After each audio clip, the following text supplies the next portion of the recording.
বলেছে রাত্রিবেলা চুপি চুপি চোর চুরি করতে, শুনছে কান পেতে, দেখছে কি বলে শুনি। কোথায় সোনা দানা রাখা আছে নিশ্চয়ই আলোচনা করার সময় পাইনি, রাত্রিবেলা রানীর সঙ্গে গবেষণা করছে, তাহলে একটু শুনি, তাহলে চুরি করাটা সুবিধা হবে, আর খোঁজাখুঁজি অত করতে হবে না, খুঁজতে গেলে সময় লাগবে, তাই এবারে কান পেতে একটু শুনি কি কয়। এবার রাজা রানীকে বলছে, দেখো মেয়েটা তো বড় হলো, একটাই মেয়ে রাজার, রাজকন্যা, আমাদের একটাই মাত্র সম্পদ, একটাই আমাদের জীবন, আমাদের প্রাণ, আমাদের মেয়ে, তাই মেয়েটাকে তো ভালো বাড়িতে বিয়ে দিতে হবে, মেয়েকে তো ভালো বাড়িতে বিয়ে দিতে হবে। তাই যখন বলছে মেয়েকে ভালো বাড়িতে বিয়ে দিতে হবে, তখন রানী বলছে হ্যাঁ সে তো অবশ্যই, মেয়ে যখন বড় হয়েছে মেয়েকে তো বিয়ে দিলে, তো তুমি তো রাজা, তোমার কন্যা রাজকুমারী, তাহলে রাজকুমারের সঙ্গে রাজকুমারীর বিয়ে দিতে হবে। তখন রাজা বলল না গো না, আর রাজা একটু সাধু সঙ্গ করে বাবা, তাই সঙ্গটা কি বোঝে। তাই রাজা রানীকে বলছে জানো তো, আমার মেয়ের যে বর হবে, আমি চাই একটা সাধুগুরু বৈষ্ণবের সঙ্গে আমার মেয়ের জীবনটাকে আমি বেঁধে দেব। তখন রানী বলছে কি বলছো তুমি? বলছে হ্যাঁ গো, ওই বৈষ্ণবরা হচ্ছে সৎ, সদা সর্বদাই ভগবানের চিন্তা করে, ভগবানের নাম করে, তাই আমার রাজকুমারীকে কোনো বৈষ্ণবের হাতে আমি সম্প্রদান করব। এখন মায়েরা রাজা রানীকে বলছে, রাজা বলছে কে শুনছে? রানী শুনছে, রানী শুনছে, কিন্তু আর একজনও শুনছে, সে কে? চোর। বাহ, চোর মনে মনে চিন্তা করছে, গবেষণা করছে, মেয়ের বিয়ে দেবে, ভালো। আর একটু শুনি কি শুনছে না, বৈষ্ণবের সঙ্গে বিয়ে দেবে। তাহলে যদি কোনো বৈষ্ণবের সঙ্গে বিয়ে হয়, তাহলে রাজার যত সম্পত্তি, যেহেতু রাজার একটাই মেয়ে আর ছেলে পুলে কেউ নাই, তাহলে সব সম্পত্তির মালিক রাজকন্যা, তাহলে যে জামাই হবে সব কিছু সেই পাবে।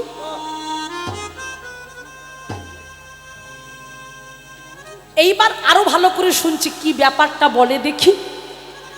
তখন রাজা রানীকে বলছে জানো রানী, এই যে বৈষ্ণবীর কথা বলছি, এই বৈষ্ণবরা থাকে কোথায় জানো?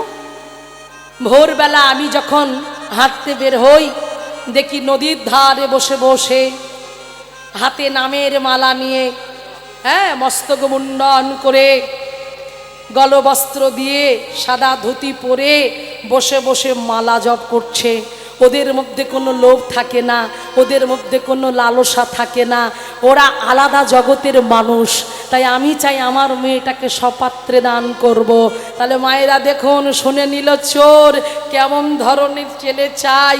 বৈষ্ণবের ছেলে চিন্তা করছে এইরকমভাবে কতদিন আর চুরি করব, এইরকম চুরি করে যাওয়া মানে আমার জীবনটা শেষ হয়ে যাওয়া, কোন দিন কার হাতে পড়বো, মার খেয়ে মরে যাব। ওর থেকে ভালো শুনে নিলাম, তাহলে যদি মেয়েটা বিয়ে দেয়, যদি যোগে যোগে মিলে যায়, এই বলে চোর আর চুরি করলো না। মায়েরা ওই কথা শুনতে শুনতে ভোর হয়ে গেল। আর কথা শুনতে শুনতে যখন ভোর হয়ে গেছে বাবা, লক্ষ্য করো মায়েরা, এইবারে চলেছে সেই সাধু, সেই গঙ্গার তীরে ছুটতে ছুটতে ছুটতে ছুটতে চলেছে। গঙ্গার তীরে ছুটতে ছুটতে গিয়ে দেখলো সবাই সারি সারি লাইন দিয়ে বসে আছে, সাধুগুরু বৈষ্ণবের মেলা বসেছে। তারা নদীর তীরে বসে বসে নামের মালা জপছে, হরে কৃষ্ণ কৃষ্ণ কৃষ্ণ হরে হরে, হরে রাম রাম রাম হরে হরে, হরে কৃষ্ণ কৃষ্ণ কৃষ্ণ হরে হরে, হরে রাম রাম রাম হরে হরে।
কোথায় এলো মায়েরা? নদীর তীরে এসেছে, এসে দেখছে এই রে সবাই তো বসেছে, আমার মাথায় তো চুল ভর্তি, তাহলে আমার নেড়া হতে হবে। ও বাবা কোথায় যাবো? বলে ওইদিকে চলে যাও, দেখছে নাপিত বসে আছে। তো মায়েরা গঙ্গার তীরে তো অনেক কিছুই হয়, হ্যাঁ কেউ কারো বাবার, হ্যাঁ কি হচ্ছে হরি বল, সাউন্ডটা এত গন্ডগোল করছে না। এইবার দেখুন সেই চোর যখন এসে দাঁড়িয়েছে, সেই সাধুদের মতো বৈষ্ণবদের মতো সাজার জন্য নিজে মস্তক মুন্ডন করলেন, মস্তক মুন্ডন করে শিখা রাখলেন। এইবারে পড়েছে কণ্ঠে তুলসীর মালা, পরেছে সাদা ধুতি, গলায় নিল গলবস্ত্র, হাতে নিল নামের ঝোলা, নিয়ে বসেছে যেখানে আছে বৈষ্ণবের দল, যারা হরিনাম কৃষ্ণ নাম করছে, একেবারে সবার শেষে গিয়ে বসেছে। বসে বসে হাতে নামের মালা নিয়ে, ও তো জানে না কোন কাটিতে কি ধরে কি জপ করতে হয়, কি বলতো সাজা সাধু বাবা। তা যে সাজা হয় সে কি করে জানবে? জগতে বাবা সাজা সাধুর অভাব নেই, কত কায়দা করে যে ঘুরে বেড়াচ্ছে তার ঠিক নেই। হরি বল, হ্যাঁ হরি বল, হরি বল, ভেবে দেখুন। তো এইবারে যখন সেই তিলক সেবা করে দাদু সঙ্গে বসেছে নদীর ধারে, এইবারে ধীরে ধীরে সকালবেলা রাজা যেমন হাঁটতে আসে, রাজা প্রতিদিনের ন্যায় আজকেও আসছে।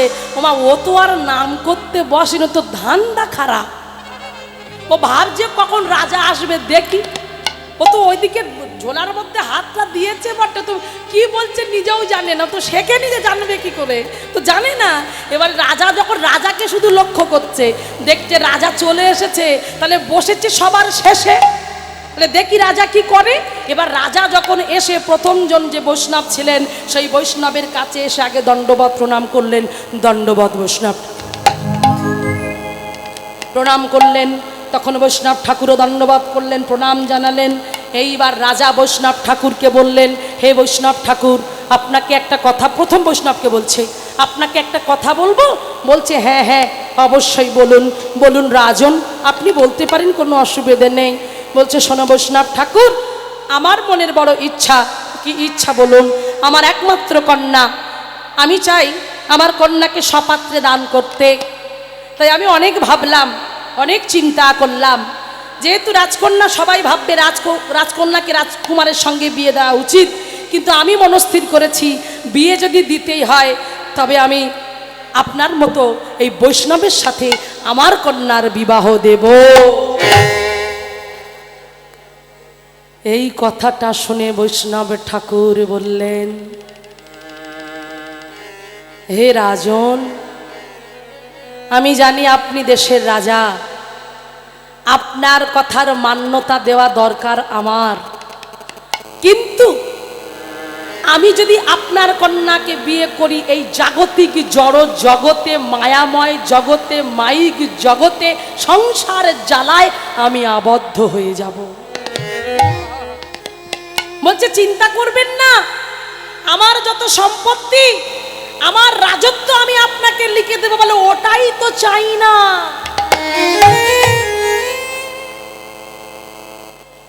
এই পার্থিব জগতের যে সম্পত্তির কথা বলছেন, এই টাকা পয়সা বাড়ি গাড়ি, এই টাকা পয়সা বাড়ি গাড়ি, যে যার জন্য আপনারা তো অহংকার, যে কথা বলবার জন্য আমার কাছে ছুটে এসেছেন, আপনি যেদিন পৃথিবীর বুকে এসেছিলেন আপনি এক চিলতে কাপড় পর্যন্ত নিয়ে আসতে পারেননি, তাহলে কি করে বলছেন এই বাড়ি গাড়ি সম্পত্তি জমি জায়গা সব কিছু রাজত্ব আপনার? কি বাবা, যে রাজা বলছে, বা আমরা যদি বলি, এটা বলা কি মূর্খতা হবে না? আমরা কি কিছুই নিয়ে এসেছিলাম? মাতৃগর্ভ থেকে যেদিন পৃথিবীর বুকে এসেছিলাম সেদিন আমরা বিবস্ত্র হয়ে এসেছিলাম, আমরা কিছু নিয়ে আসতে পারিনি। আর যেদিন চলে যাব সব রেখে দিয়ে চলে যাব, কোনো ক্ষমতা নেই একটা সুচ পর্যন্ত আপনি নিয়ে যাবেন, দেখান তো নিয়ে গিয়ে। নিয়ে যেতে পারবেন না। তাই রাজাকে আজকে শিক্ষা দিচ্ছেন বৈষ্ণব ঠাকুর, পার্থিব জগতের সম্পদ চাই না, এর থেকেও মহা মহা মহা মূল্যবান সম্পদ পাবার আশায় আজ আমরা ঘর ছেড়েছি, বিষয়ে বাসনাকে ত্যাগ করেছি, বাবা মাকে ত্যাগ করে সব কিছুর মায়াকে জলাঞ্জলি দিয়ে ওই অমূল্য সম্পদ পাবার আশায় আজ এই নদীর তীরে বসে নামের মালা করছি। এইবার যখন দ্বিতীয় জনার কাছে গেল, দ্বিতীয় জনার বদন দিয়ে একই উক্তি, তৃতীয় জনার কাছে গেল, তৃতীয় জনার বদন দিয়ে একই উক্তি।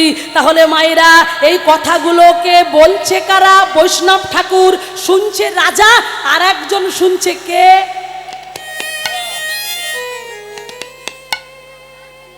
চোর শুনছে। ও তো লোভী, তাহলে লোভী মানুষের লোভ তো আরো দ্বিগুণ। এবারে একের পর এক এক করে শুনছে, বলে ওরে বাবা আমি এক লোভী, এই বৈষ্ণবরা দেখছি এর থেকে আরো লোভী। হ্যাঁ, এই বৈষ্ণবরা এর থেকে যে আরো লোভী। হ্যাঁ, আমি সম্পদ চাইছি, এই বিষয় সম্পদ, এরা আবার এর থেকেও উচ্চ মানের সম্পদ চাইছে। এইবার যখন ধীরে ধীরে ধীরে ধীরে শেষ, চোর তো সেজে বসে আছে, এবার রাজা যখন ওই সাজা চোর সাজা সাধু সেখানে গিয়ে দাঁড়িয়ে বলছে যে হে বৈষ্ণব ঠাকুর, একমাত্র আপনিই পারেন আমার মেয়েকে, মেয়ের পানি গ্রহণ করতে আপনি পারেন আমার মেয়েকে বিবাহ করতে। তখন সেই চোর বললেন, শুনুন শুনুন রাজন, আমি তো আপনার মেয়েকে বিয়ে করতে পারবো না, কারণ আপনি যে সম্পদের লোভ দেখাচ্ছেন, এই সাধুগুরু বৈষ্ণবেরা আজ যে সম্পদ পাবার জন্য বসে আছেন, ওনারা মহা মহা এর থেকেও মহামূল্যবান সম্পদের আশায় বসে আছে।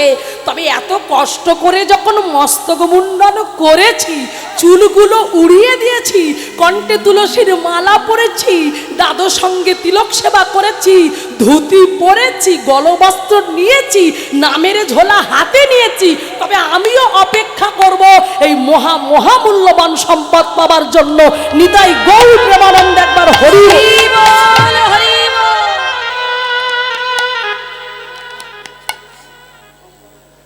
তাহলে দেখুন বিষয়ে বিষ্ঠার গর্ত খুব সাংঘাতিক। তাই আজকে সেই লীলা আমরা শুনতে বসেছি, ত্যাগের কথা। জীবনে ত্যাগ না করলে যে ভগবানকে পাওয়া যাবে না, ত্যাগের চরম সীমায় পৌঁছে গিয়েছিলেন সেই ভক্ত। হ্যাঁ, বৈষ্ণব জগতের একেবারে শীর্ষস্থানে বসে আছে, ভক্তি জগতের শীর্ষস্থানে বসে আছে ভক্তির মূল যারা। চলুন তো শুনে নিই সেই ঘটনার কথা। সেই ঘটনা শুনতে গেলে আর একটা বৈষ্ণবীয় পদাবলী গাইতে হবে। যখন আমরা তুলসীতলায় পরিক্রমা করি, করতে করতে এই গানটা গাই, সবাই মিলে বদন ভরে গাই, নরোত্তম দাস ঠাকুরের একটা পদ গাই, সবাই বলতে থাকি, সবাই বলি যারা জানো। মায়েরা তোমরা গানটা জানো? বলো দেখি, হাতে তালি দিয়ে গাইবে আমার সঙ্গে, বলো হরি হরয়ে নমো কৃষ্ণ।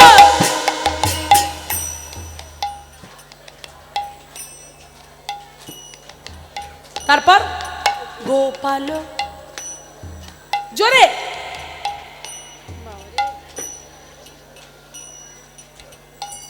তারপর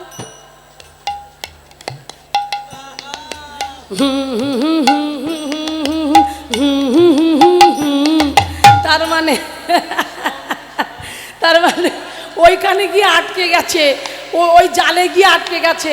মানে এটাই শুনেছি, তারপরেরটা আর মুখস্থ হয়নি। ওতে যখন কাজ চলে যাচ্ছে আর ঢুকে কি হবে ওর ভিতরে। কমাইরা করবেন না, মারা পড়ে যাবেন। মাঝে মাঝে এগুলো মুখস্থ করবেন। অষ্টতর শতনাম, যেমন অনেক পুরাণ দেখবেন, অনেক মায়েরা আছে, বয়স্ক মায়েরা, যাদের এই অষ্টতর শতনামটা মুখস্থ হয়ে গেছে। তাই আপনাদেরকেও বলছি, কিছু কিছু আমরা সনাতন ধর্মের মানুষ, আমরা হিন্দু, আমরা বাঙালি জাতি, হ্যাঁ, ব্রত আমরা করি, বিপত্তারিণীর ব্রত, বড় ঠাকুরের উপোস করি, করুন, অসুবিধে নেই। হ্যাঁ, কিন্তু মাঝে মধ্যে এই সমস্ত বৈষ্ণবীয় পদগুলো একটু মুখস্থ করবেন মায়েরা। সন্ধেবেলায় তুলসী তলায় একটু ঘুরে ঘুরে বলবেন, চরণে ধরে বলছি, সবাই মিলে বলো, আমাদের সঙ্গে বলো, বদন ভরে। হ্যাঁ, হরি হরয়ে নমো কৃষ্ণ। আমার বাবারা বলবে না, একটু হাত তালি দিয়ে বলুন সবাই মিলে। হ্যাঁ, কেশবায় নমো গোপাল গোবিন্দ রাম শ্রী মধুসূদন গিরিধারী গোপীনাথ মদন মোহন শ্রী চৈতন্য নিত্যানন্দ শ্রী অদ্বৈত সীতা হরি গুরু বৈষ্ণব ভাগবত গীতা শ্রীরূপ শ্রী সনাতন ভট্ট রঘুনাথ শ্রীজীবী গোপালী ভট্ট দাসে রঘুনাথ। কি বললো? শেষের নামটা কি বললো? একটু জোরে বলুন, জোরে বলুন। শ্রীরূপী শ্রী সনাতনে ভট্ট রঘুনাথ শ্রীজীবী গোপাল ভট্ট দাস রঘুনাথ। তাহলে শেষে নাম যার বলা হলো দাস রঘুনাথ। এখানে কিন্তু বলা হলো না রঘুনাথ দাস, বলা হলো দাস রঘুনাথ। এই নামের মধ্যেই জীব শিক্ষা দিয়ে দিলেন। কিভাবে জীব শিক্ষা দিয়ে দিলেন দেখুন মায়েরা, প্রত্যেককে শিক্ষা দিলেন। জমিদারের ছেলে হয়ে নিজে হয়ে গেল দাস, ভগবানের চাকর। তোমাকেও আমাকে হতে হবে ভগবানের দাস, ভগবানের চাকর হয়ে যাও, তার চরণের দাস হয়ে যাও। আমাদের মালিক হতে বারণ করলো যে তোমরা মালিকানা দেখিও না, এই জগৎ সংসারে আমরা কেউ মালিক নই। যদি মালিক বলি তাহলে ভুল হয়ে যাবে বাবা, আমরা মালিক নই, আমরা সবাই মালিক।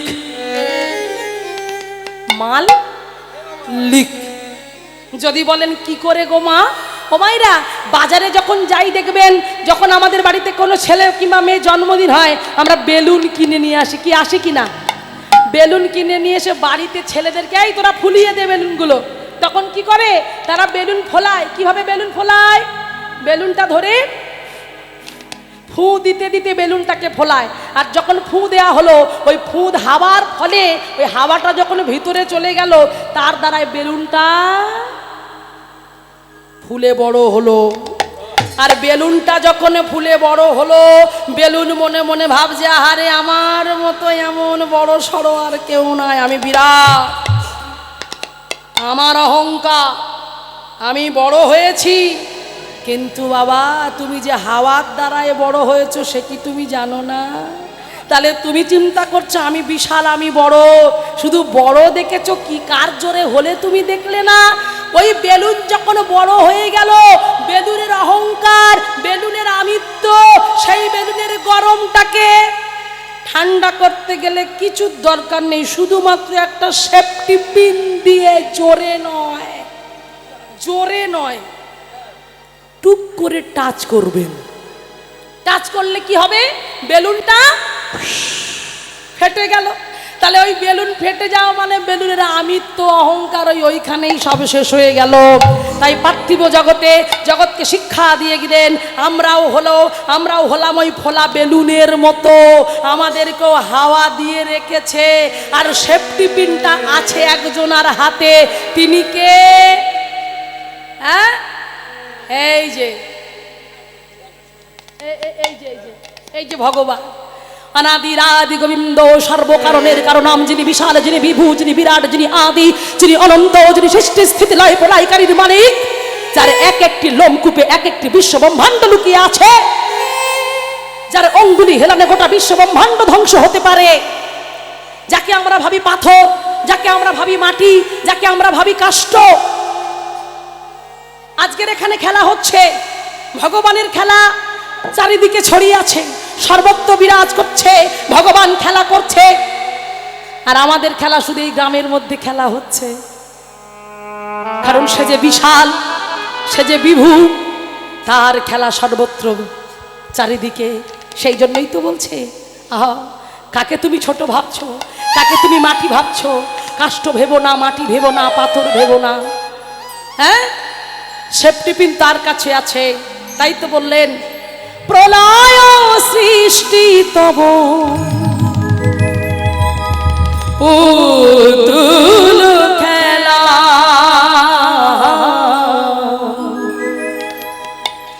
নিরঞ্জন প্রভু নিরজনে খেলিছ এ বিষলয়ে বিরাট শিশু আনমনে খেলিছ এ বিষলয়ে বিরাট শিশু আনমনে খেলিছ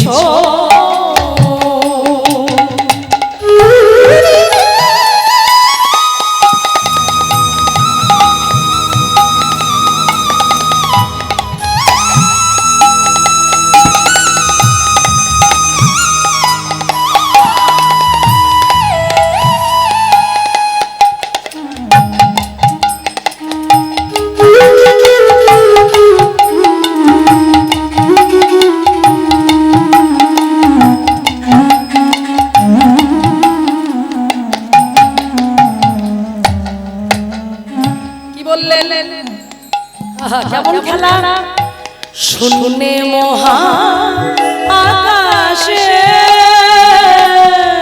তুমি মগ্ন লীলা বিলাসে শুনে মহা আকাশে তুমি মগ্ন লীলা বিলাসে ভাঙিছো গড়ি চুনিতি ভাঙিছো গড়ি চুনিতি ক্ষণে ক্ষণে নিরজনে প্রভু নিরজনে খেলেছ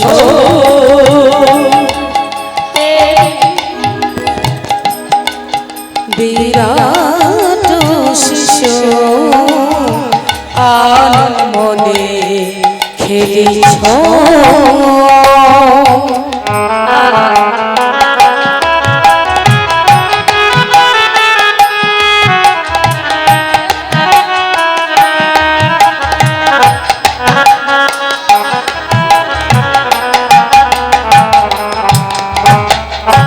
কি বললেন শুনে মহা আকাশে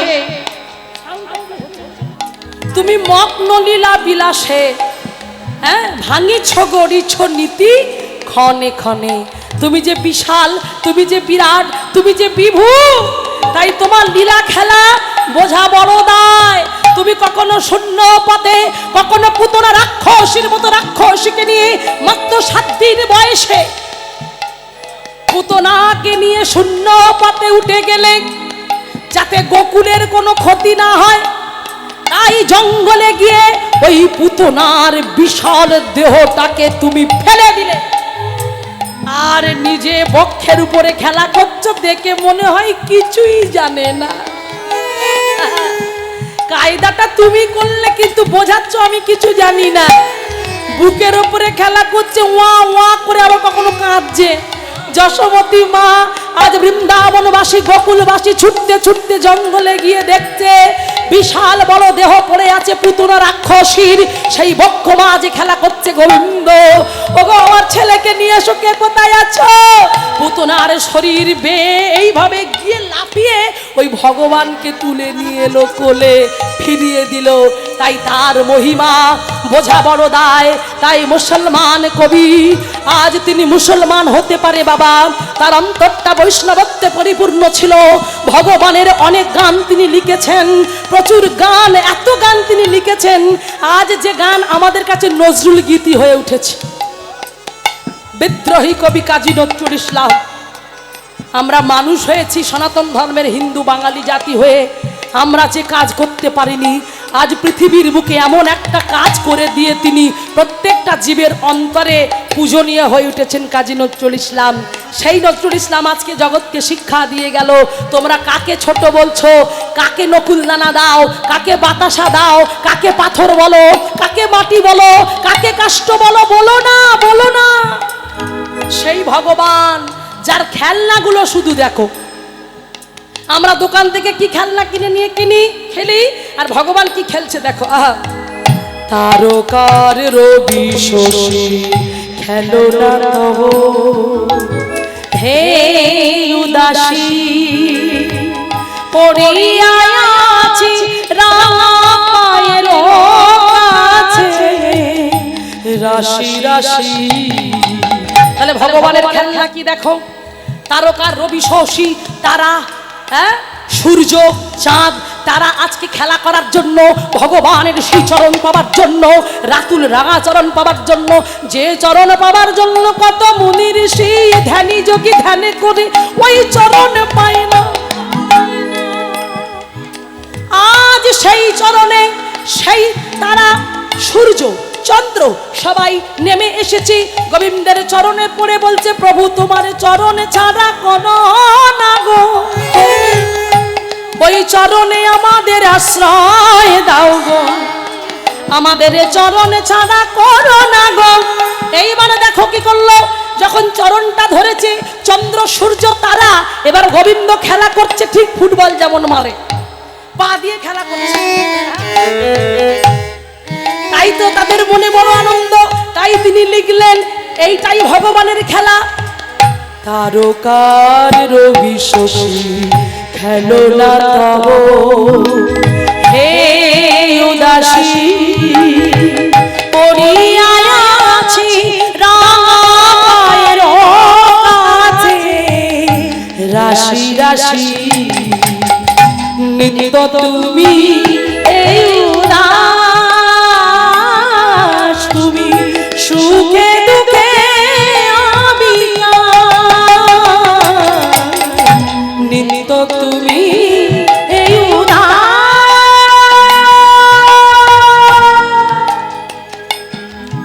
তুমি সুখে দুঃখে আমি হাসি চোখে লিচো তুমি, হাসি চোখে লিচো তুমি আপন মনে নিরজনে নিরজনে খেলেছ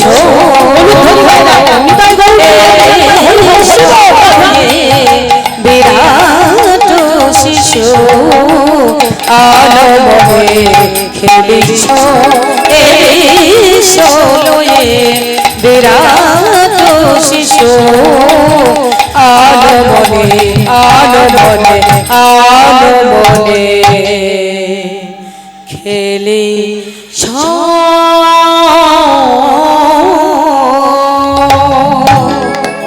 তাই ভগবানের খেলা, সেই জন্য বাবা যারা জেনেছে যারা বুঝেছে তারা ত্যাগ করেছে। তাই বলছে সংসারে সুখ নাই তবু সুখ খুঁজি, ত্যাগে সুখ ভোগে নয় কতটুকু বুঝি, সুখ সুখ করি তবু সুখ নাহি পাই, প্লেন হয়ে গেছে, সুখ সুখ করি তবু সুখ নাহি পাই, তবু সুখ পাবো ভাবি ভূমিয়া বেড়াই। তাই আজকে দেখুন, হ্যাঁ একটু রিভাব রেখো, একেবারে প্লেন হয়ে যাচ্ছে। এইবার দেখুন বাবা, আজকে সেই ত্যাগের কথা, রঘুনাথ দাস গোস্বামীর জীবনী কথা আপনারা শ্রবণ করুন। মহাজনীয় পদ, যেখানে জমিদারের ছেলে হয়ে জগৎকে শিক্ষা দিয়ে গেলেন যে দাসত্ব করো, দাস হও, ভগবানের চরণের দাস হও। তাই আজকে আমরা জানব হুগলি জেলা আদি সপ্তগ্রাম। মায়েরা মন দিয়ে শুনুন, আজকে লীলার বিষয়বস্তু হলো রঘুনাথ দাস গোস্বামীর জীবনী কথা, আর তার সঙ্গে বলবো যে মায়েরা এই হরিবাসরে আসছেন এই পর্যন্ত থাক, যে মা আসছেন আসুন, এরপরে যার দেবার ইচ্ছা হবে কাছে রাখবেন। পরবর্তী কীর্তনিয়া যখন উঠবে আমি আপনাদের সামনে আঁচল পাতব, যার যা যেটা দেবার ইচ্ছা হয় আমার এই ঝুলিতে দেবেন। কিন্তু বারবার এসে এই হরিবাসরে কীর্তনের ভাবে নিঃস্বার্থভাবে আমার যতটুকু সামর্থ্য আমি কমিটির হাতে তুলে দিয়েছি, তাই এটা যেন তোমার সেবায় কাজে লাগে। নিতাই গৌর প্রেমানন্দ একবার হরি। তাই কমিটি দাদা ভাইদেরকে বলবো আপনারা ভিক্ষার পাত্র নিয়ে এগিয়ে যান, হ্যাঁ আপনারা ওনাদের কাছে যান, ওনাদের যেমন সামর্থ্য সেই সামর্থ্য অনুযায়ী ওনারা আপনাদের ভিক্ষার ঝুলি ভরিয়ে দেবেন। মায়েরা দিন, দ্বিধাবোধ করবেন না, হরিবল। আর তার সঙ্গে সঙ্গে আস্বাদন করুন হুগলি জেলা আদিসপ্তগ্রাম জমিদার বাড়ির ছেলে, বাবার নাম গোবর্ধন দাস, জ্যাঠামশাইয়ের নাম হিরণ্য দাস, সেই বাড়ির ছেলে, জমিদার বাড়ির ছেলে। 500 বছর আগেকার কথা, মন দিয়ে মায়েরা কানটা এদিকে রাখবেন বাবা, হ্যাঁ দেবেন কিন্তু এদিকে কানটা ধ্যানটা রাখবেন। 500 বছর আগেকার কথা, যাদের এক মাসে আয় ছিল 12 লক্ষ টাকা। তাহলে 500 বছর আগেকার কথা, এক মাসে আয় যদি 12 লক্ষ টাকা হয়, আপনারা তো হিসেবই, এখন কত টাকা হতে পারে হিসাব করুন। সেই জমিদার বাড়ির ছেলে হলো রঘুনাথ দাস। সোনার চামচ মুখে নিয়ে বড় হয়েছে, দুঃখের লেশ মাত্র তাকে স্পর্শ করতে পারেনি। সুখের সমুদ্রে ভেসেছে, সোনার পালঙ্কে থেকেছে, রাজ ঐশ্বর্যের মধ্যে বড় হয়েছে, এত আনন্দ প্রমোদে থেকেছে। সেই ছেলে একদিন যে ত্যাগের পরাকাষ্ঠা হয়ে উঠবে, এটা কেউ কখনো স্বপ্নে ভাবতে পারেনি। বিষয় বিষ্ঠার গর্তে এই কথাটা যে জমিদার ছেলের মুখ থেকে আসবে, এটা কল্পনা করা যায়নি বাবা। লক্ষ্য করে দেখুন ও মাইরা, তাহলে বাবার নামটা কি? পয়সা বার করুন, কানটা এদিকে রাখুন। বাবার নাম কি এদিকে বলুন। আপনারা শুনছেন তো, মায়েরা হয়তো বের করছে, আছে না আঁচলে বাঁধা, আপনারা তো শুনছেন। রঘুনাথ দাসের বাবার নাম হলো গোবর্ধন দাস, বাহ। আর জ্যাঠামশাইয়ের নাম হিরণ্য দাস। আবার দেখুন, জ্যাঠামশাইয়ের কোনো ছেলে ছিল না, সন্তান সন্ততি ছিল না, তাই রঘুনাথকে সন্তান স্নেহে বড় করেছে, মানুষের মতো মানুষ তৈরি করে দিয়েছে। এইবারে দেখুন, সেই ছেলে একটু একটু বড় হচ্ছে। আর ছেলে যখন বড় হচ্ছে, ছেলেকে পাঠশালায় দেওয়ার জন্য পণ্ডিত মশাইয়ের সঙ্গে কথা বলে ওই ছেলেকে পাঠশালায় ভর্তি করলো। আর পণ্ডিত মশাইকে বললেন, পণ্ডিত মশাই, আমাদের বাড়ির ছেলে, জমিদার বাড়ির ছেলে, একটু অঙ্কটা ভালো করে দেখবেন, কারণ আমাদের পরে তো ওই বসবে জমিদারিতে, তাই হিসেব নিকেশটা ভালো করে না জানলে হিসেবটা করবে কি করে। তাহলে ভক্তমণ্ডলী বাবা, আমার ভক্তিমতী মায়েরা, এইবার লক্ষ্য করুন, এই দিকে কি হলো না, ওই ছোট্ট ছেলেটা যখন পাঠশালায় গেল, পাঠশালায় গিয়ে বসলো, হাতে কলম ধরলো, খাতা খুললো, এইবার লিখতে শুরু করলো। লেখা শুরু হয়েছে, পণ্ডিত মশাই বলছে, সব ছেলেরা লিখছে, সেই লেখা দেখে দেখে ছোট্ট রঘুনাথ সেও খাতা কলম নিয়ে লিখতে শুরু করে দিল। এমন সময় একটা ভাষা সুর তার কানে আসছে, হরে কৃষ্ণ হরে কৃষ্ণ কৃষ্ণ কৃষ্ণ হরে হরে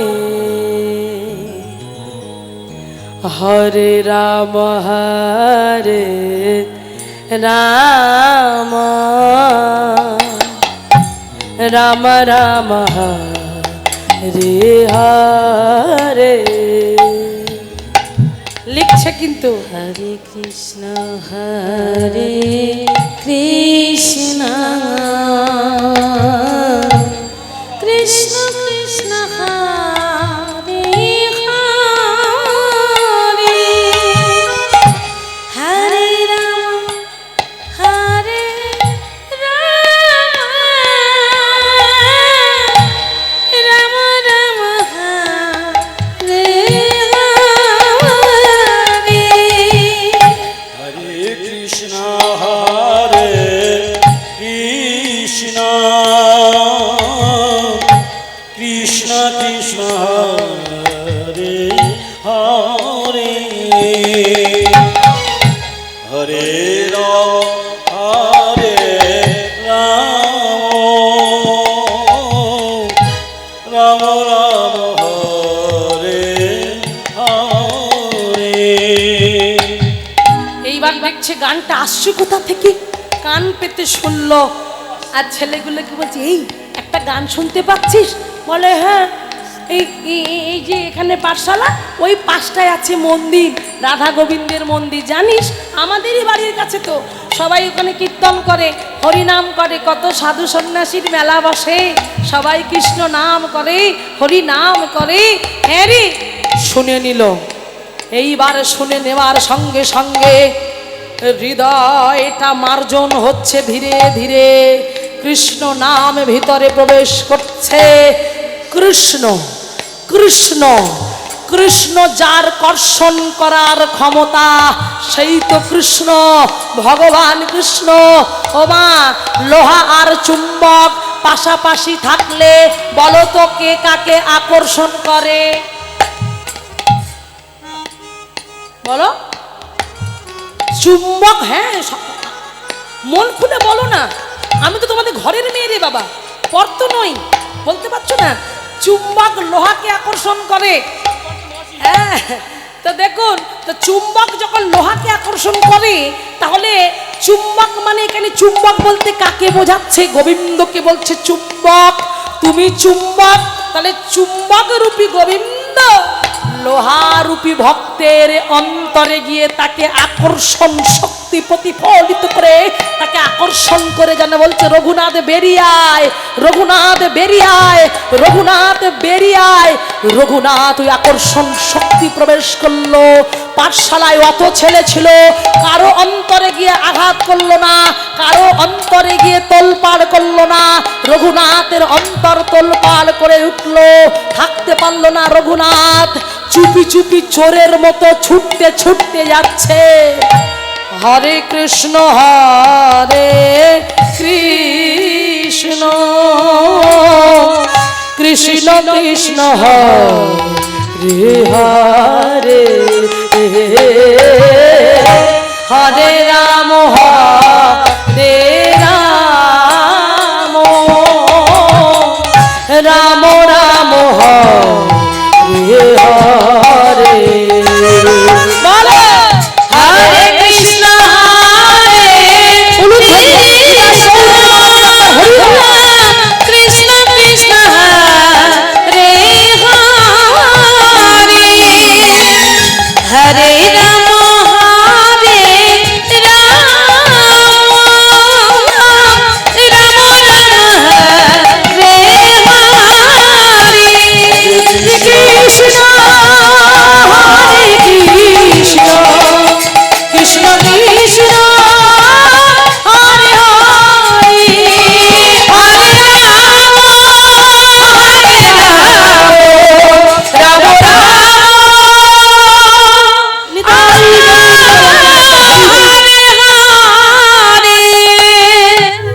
বিজয়কালী গ্রাম বিজয় বন্ধু কাছে উপস্থিত ভক্ত মণ্ডলী এবং আমার মা ভগ্নী সবাইকে জানাই আমার শতকোটি ধন্যবাদ।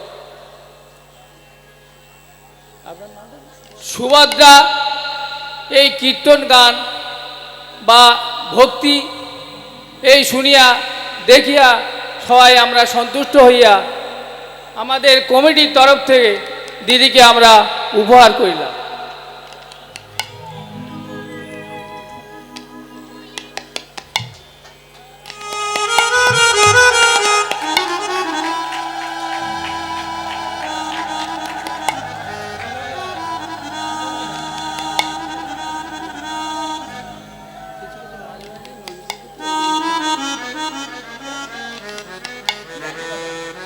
মায়েরা, এগুলো আপনাদের ভালোবাসা গো, আর অন্য কিছু নয়। আমি ধন্য এই পৃথিবীর বুকে জন্ম নিয়ে কীর্তনকে ভালোবেসে আজকের এই জায়গায় এসে বাঙালি হিন্দু হয়ে সনাতন ধর্মের মানুষ হয়ে আমি ধন্য, আমার জনম ধন্য, আমার জনম সার্থক। কারণ এই সেই বাংলা মাটি, এই সেই ভারত ভূমি, এই সেই ধরণী মা, যে ধরণী মাতার কোলে কত মহান মহান পুরুষের জন্ম হলো, তারা মানুষ হয়ে এলো বটে, মানুষ হলো, কিন্তু এমন কর্ম করে গেল জগতের কাছে তারা দেবতার আসনে পূজিত হচ্ছে। হ্যাঁ, পূজিত হচ্ছে। ভেবে দেখুন, কবিগুরু রবীন্দ্রনাথ ঠাকুর, নেতাজি সুভাষচন্দ্র বসু, ঈশ্বরচন্দ্র বিদ্যাসাগর, ক্ষুদিরাম বসু, ভগৎ সিং, ঠাকুর রামকৃষ্ণদেব, স্বামী বিবেকানন্দ, বিদ্রোহী কবি কাজী নজরুল ইসলাম, আমাদের শ্রী চৈতন্য মহাপ্রভু, আমাদের ভগবান, হ্যাঁ, ঠাকুর রামকৃষ্ণদেব, সবার জন্ম হয়েছে এই ভারত ভূমিতে। আর আমি ধন্য, আপনারা ধন্য, আমরা হিন্দু, আমরা বাঙালি জাতি। তাই আজকে এই যে এটা আমায় পড়িয়ে দিয়ে গেছে আমার কমিটির দাদা ভাইরা ভালোবেসে, এই ভালোবাসা আমার কাছে শুধু ভালোবাসা নয়, হয়তো রক্তের সম্পর্ক নেই, আত্মার সম্পর্কের সঙ্গে ভগবানের অসীম কৃপা এখানে জড়িয়ে গেছে। সেই জন্য এটা আমার কাছে শুধুমাত্র একটা অর্থ নয়, এটা আমার কাছে মণিহার, এটা আমার নয়। আহা, তাই তার সঙ্গে সঙ্গে আমার সত্যি ভালো লাগছে আপনাদের মতো ভক্ত। তাই কবিগুরুর ভাষায় দু লাইন বলে যাই, এ মণিহার আমার নাহিসা। হ্যালো হ্যালো, হরে কৃষ্ণ। যেটা থাকছে ওটাই করে দাও, বারবার হাত দিও না, তাতে গানের ভাবটা নষ্ট হয়ে যাচ্ছে। রিভাবটা কখনো যেটা আছে ওটাই করে দাও, কিচ্ছু লাগবে না, কিচ্ছু দরকার নেই। হ্যালো, জয় নিতাই, একটু রিভাব দাও। হ্যালো, জয় নিতাই, জয় রাধে। হ্যাঁ, এরকম থাক, আর কিছু করতে হবে না। এই মণিহার আমার নাহিসা আজে, এই মণিহার আমার নাহিসা আজে, তারে ধরিতে গেলেই বাজে, তারে ছিঁড়িতে গেলে বাজে, তারে ধরতে গেলেই বাজে, তারে ছিঁড়িতে গেলে বাজে, এই মণিহার আমার নাহিসা আজে। তাই আজ এই মণিহার আমার সাজে না, এ মণিহার আমার গোবিন্দের মণিহার। তাই আমি ওনাকে আমি ওনার বস্তু ওনাকে দিলাম। নিতাই গৌর প্রেমানন্দ একবার হরি হরি। তাই আজকে আমার লীলার মধ্যে আমরা কোথায় ছিলাম গো? দেখি কেমন মনে আছে। এদিকের মায়েরা বলো, শুধু সামনে বলা হয়ে যাচ্ছে, সাইটে বলা হচ্ছে না। তোমরা বলো লীলার মধ্যে কোথায় ছিলাম, তবে জানবো তোমরা ঠিকঠাক শুনছ। লীলার মধ্যে কোথায় ছিলাম? বিয়ে বাড়ি ছিল, সর্বনাশ করেছে। ও মায়েরা, কি কথার কি উত্তর? মায়েরা বলো কোথায় ছিলাম? বাবারা হ্যাঁ ঠিক বলেছে না? হ্যাঁ, জানে তো। আমরা ছিলাম রঘুনাথ। কোথায় যাচ্ছে? ছুটতে ছুটতে হরিনাম শুনলো, আর হরিনামটা শুনলে নিজেকে ধরে রাখতে পারলো না, ছুটতে ছুটতে গিয়ে আজ ভক্তের সঙ্গে সবার সঙ্গে মিশে গেল। সবাই হরিনাম করছে, কৃষ্ণ নাম করছে। দলের মধ্যে ভিড়ে ভাবছে আমি যদি দলের মধ্যে ঢুকে যাই আমাকে দেখতে পেলে বুঝতে পারবে না। সবাই তো হরিনাম করছে, কে কে আসছে কি করে বুঝবে? তাই সবার ভিড়ে ঢুকে গেল। গিয়ে কি করছে? সাধুদের মধ্যে, বৈষ্ণবদের মধ্যে দাঁড়িয়ে শ্রীকর করতাল বাজছে, সেখানে গিয়ে কীর্তন করছে নমো নমো কালী তুলসী কৃষ্ণ প্রিয়সী নমো নমো। সবাই বলো তুলসী, হাতে তালি দিয়ে জোরে জোরে। তুলসী কৃষ্ণ প্রেয়সী নমো নমো ও ব্রজে রাধা কৃষ্ণ সেবা পাবো এই অভিলাষী নমো